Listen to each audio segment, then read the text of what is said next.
ஒருத்தர் வந்து ஆட்சியை கவிழ்ப்பதற்கு துணை போனாரு. துணை போய் ஆட்சியை கவிழ்ப்பதற்கு என்னென்ன பண்ண முடியுமோ, என்னென்ன துரோகங்களை பண்ண முடியுமோ அதையெல்லாம் பண்ணாரு. அவரை வந்து நான் வந்து சரி மீண்டும் மன்னிச்சு ஏற்றுக்கிட்டு அவருக்கு துணை முதலமைச்சர் பொறுப்பையும் கொடுத்தேன். நான் ஆட்சியை கவிழ்க்க ஓட்டு போட்டாங்க அவரோட ஆதரவில்.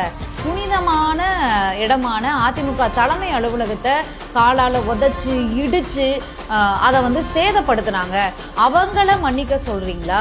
அதே போல் 18 எம்எல்ஏக்களை கடத்திட்டு போய் வச்சுக்கிட்டு ஆட்சியை கவிழ்க்க முயன்றாங்க. அவங்கள மன்னிக்க சொல்கிறீங்களா? ஆட்சியை கவிழ்ப்பதற்கு மட்டும் இல்லாமல் அதிமுகவுக்கு எதிராகவே நாடாளுமன்ற தேர்தல் ஆகட்டும், அதுக்கு முன்பு நடந்த சில தேர்தல்கள்லையுமே அதிமுகவிற்கு எதிராக அதாவது ஓட்டு கேட்டு போய் நின்னாங்க. வேறொரு சின்னத்தில் நின்று அதிமுகவை தோற்கடிப்பதற்கான வேலையில் ஈடுபட்டாங்க.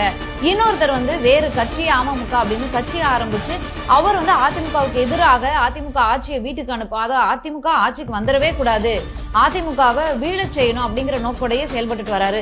இவங்களையெல்லாம் ஒன்றிணைத்து அதிமுகவில் சேர்க்க சொல்றீங்களா அப்படின்னு அங்க கூடியிருந்த மக்களை நோக்கி அவர் கேட்கும்போது வேண்டாம் வேண்டாம் அப்படிங்கிற ஒரு இல்ல அப்படிங்கிற மாதிரியான பதில் தான் வந்துச்சு. அவங்க கோபமான ஒரு பதிலடி தான் கொடுத்துருக்காங்க. இந்த துரோகிகளுக்கு என்னைக்குமே அதிமுகவில் இடம் இல்லை.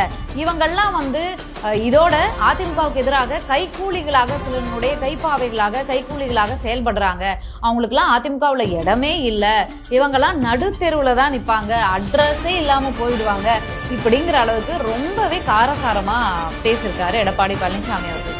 எனக்கு பின்னாலும் இன்னும் எத்தனை நூற்றாண்டுகள் வந்தாலும் அனைத்து இந்திய அண்ணா திராவிட முன்னேற்ற கழகம் மக்களுக்காகவே இயங்கும்.